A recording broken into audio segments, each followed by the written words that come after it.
Week 2 of the 2021 college football season is in the books, and we had some of everything. We had some upsets. We had some top 10 teams lose. We had some last-second finishes. Florida State. And that can only mean one thing. It's time for the only rankings that matter. That's right. The UNCLELOU Top 25. Let's go.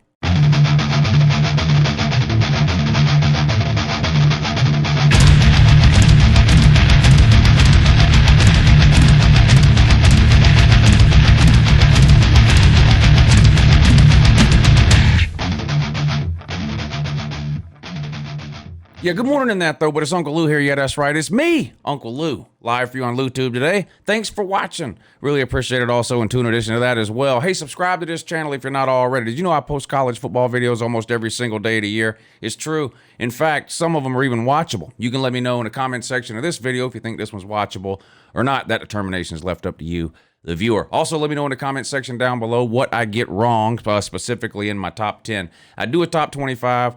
But I talk about the top 10, and then I just put 11 through 25 up on the screen. Let's get started. All right, here's a look at my top 10 from last week. And as you can see, some of these teams lost. But at number 10, I had Notre Dame. At number 9, Iowa State. Number 8, I had Iowa. Number 7, I had Texas A&M. Number 6, I had Cincinnati. Number 5, I had Oklahoma. Number 4, Clemson. Number 3, Ohio State. Number 2, Georgia. And number 1, Bama. We got some rearranging to do, so let's get started. All right, I'm going to start at number 10 and work my way down to number 1. I'll do my best to explain why I have the teams ranked where I do. And like I mentioned at the end, I'll just put 11 through 25 up on the screen. All right, at number 10, I have Penn State, new into the top 10 this week, at least the UNCLELOU top 10. They beat Ball State this past weekend, 44-13. And of course, back in week 1, they have the big win on the road at Wisconsin, a pretty impressive win. They host Auburn this week at Penn State in Happy Valley, a night game, supposed to be a whiteout.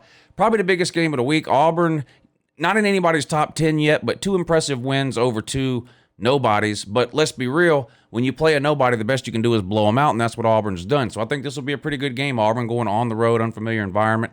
We don't get a lot of SEC, Big Ten, home and home series during the regular season, so this is going to be a good one to see. We'll see if Penn State can hang on to its top 10 ranking and get a win over the Barn, or can the Barn pull off the upset and maybe move into the top 10 next week. Number 9, I have Ohio State. I strongly consider dropping Ohio State out of my top 10 altogether. However, I still think that week 1 win on the road against Minnesota, their first game of the year, a road game, a conference game. They were a 13.5-point favorite in that game, and they won by 14. I think that's probably a pretty good win. We just talked about Auburn a second ago, right? For example, that's at least a better win than anything Auburn has. Now, Auburn's going to have plenty of opportunity to get some good wins on down the road when conference play starts, but I decided to leave Ohio State in the top 10 because I feel like that Minnesota win was pretty good, and it's not they got blown out by Oregon. It was a pretty close game. Final score of that one ended up being 35-28. Ohio State takes the home loss, a rare regular season loss for Ohio State. I think they only have 3 or 4 regular season losses in the last 5 years. So Ohio State not used to losing in the regular season. It'll be interesting to see how they rebound. Ohio State's got some issues that, in my mind, are going to be difficult to fix during the season. They appear to have some talent issues on defense, and C.J. Stroud is clearly not Justin Fields. Now, C.J. Stroud, I'm sure, is going to end up being a great quarterback, but they're not getting from C.J. Stroud right now what they were getting from Justin Fields last year, and that's evident when you watch Ohio State play. The defense has been bad. Well, I don't want to say bad. The defense has been questionable at times, going back even to last year. The playoff game last year against Clemson, Ohio State's defense played great. Other than that, Ohio State's defense to me has looked suspect in every game it's played last season and this season. So I have some serious questions about Ohio State.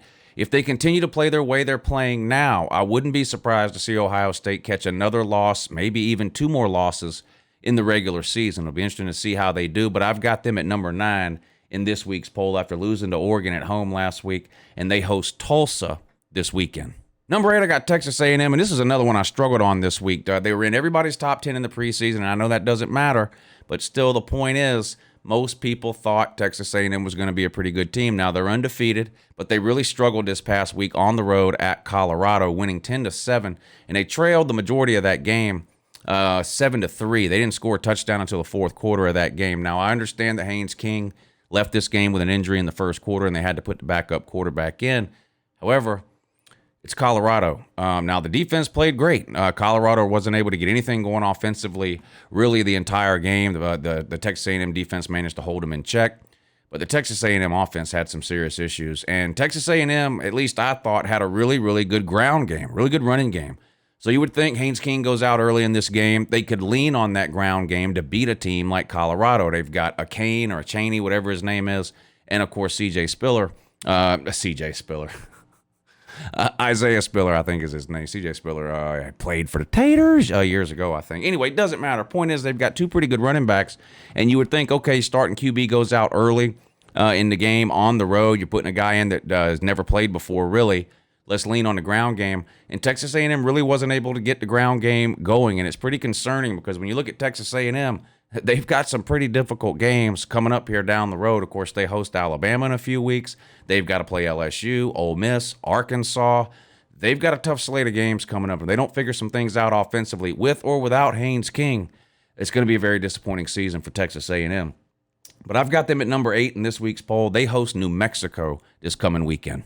All right, number 7, I've got Iowa. Now, you might think this is a little bit too high for Iowa. I don't know. I don't even think Iowa was in most people's top 10 last week. They were in my top 10 last week. I had Iowa. What did I have? I had Iowa at 8. I already had Iowa ranked ahead of Iowa State before the game. I didn't understand why Iowa State was really favored in the game. Iowa State looked terrible in their first game of the year against Northern Illinois. And then, of course, Iowa State lost this past weekend to my now number 7 team, Iowa. So I moved Iowa up from 8 to 7. Why not a bigger jump? Well, because I already had them ranked ahead of Iowa State, so there wasn't a lot of room for them to move up in my poll. Already had them in the top 10. But a good game, beat in-state rival Iowa State, beat Matt Campbell and them yet again. Matt Campbell winless against Iowa. Kind of strange. They host Kent State this week, but I've got Iowa coming in at number 7 in the Uncle Lou ranking this week.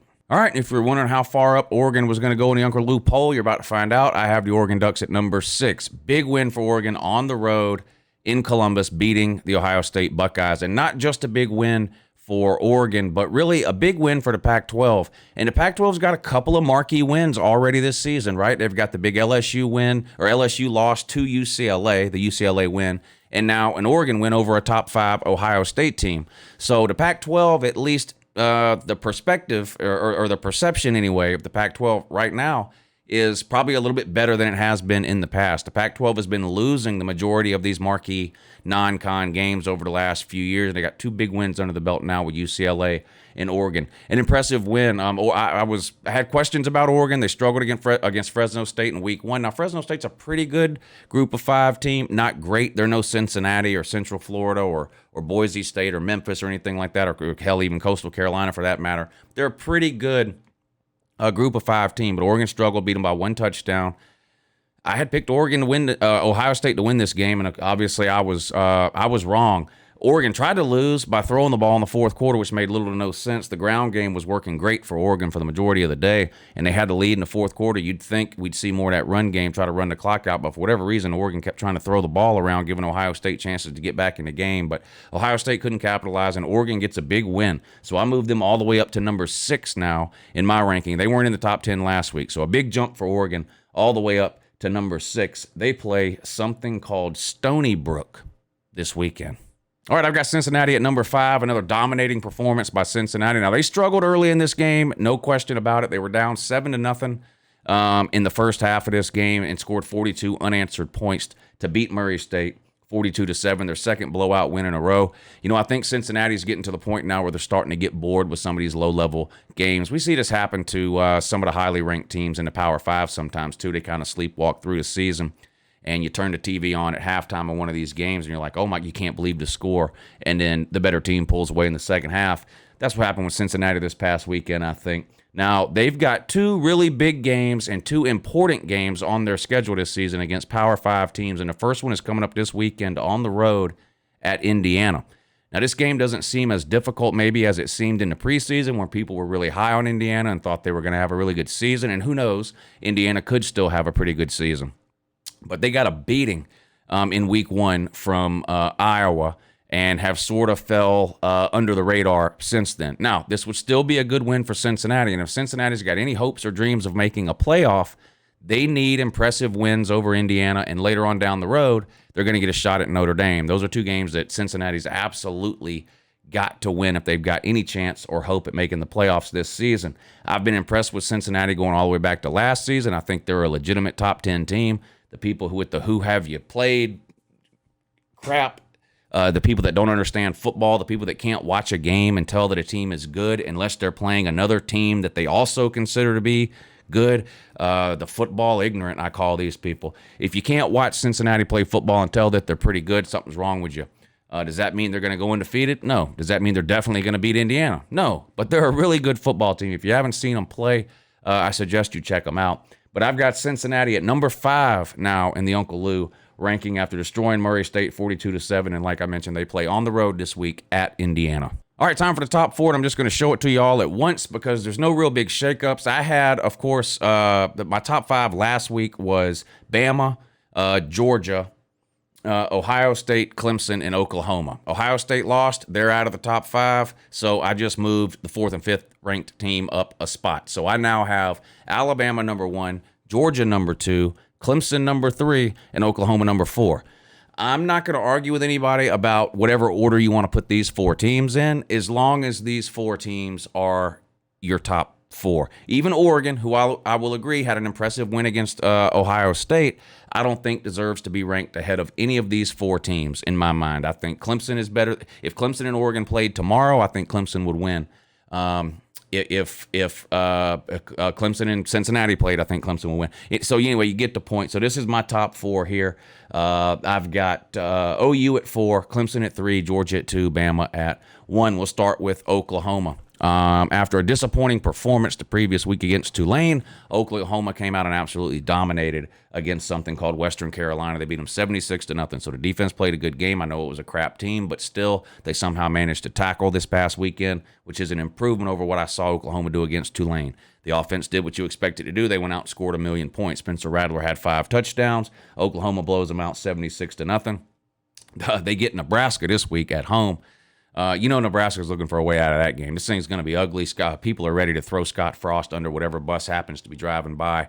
And this is going to be another one of those weeks where I think you hear a lot of people talking about Scott Frost, or next week will anyway, because I have a feeling Nebraska's going to take an absolute beating at the hands of Oklahoma. Number 3, like I mentioned, I've got Clemson. What a surprise. Clemson has an offense. Everybody that watched Georgia and Clemson play week 1 and ran around like a chicken with their head cut off screaming at Georgia and Clemson suck and they have no offense. Again, football ignorant individuals. Clemson comes out on Saturdays, puts up 49 points against South Carolina State, beats them 49-3. They start ACC play this coming week. They host Georgia Tech. So Clemson, again, you play a terrible team, just like Oklahoma. The best you can do, blow them out. And you'll see a theme here. Georgia and Bama did the same thing. Georgia beat UAB 56-7. I've got them at number 2. That's all you can do when you play a team like UAB. We were without our starting quarterback. We're still without our top 4 pass catchers. We're still without Tyke Smith. Devontae Wyatt, a starting defensive lineman, didn't play in this game. So we were down a whole bunch of players. Georgia went out, did what they needed to do, destroyed an inferior opponent in UAB. We, of course, host South Carolina this coming week. Georgia versus South Carolina between the hedges. First SEC game for both teams. A revenge game for Georgia. Really, South Carolina beat Georgia the last time they played in Athens back in 2019 in a really weird game. Georgia's defense gave up 1 touchdown, but we still lost. Jake Fromm had 4 turnovers in that game, 3 interceptions and a fumble. Offense was never able to get anything going. South Carolina had the pick 6 and won the game. So that's coming up this Saturday. Bama, they beat Mercer 48-14. They could have beat them 98-14. Bama took most of the starters out in the second half and sort of took it easy on Mercer there.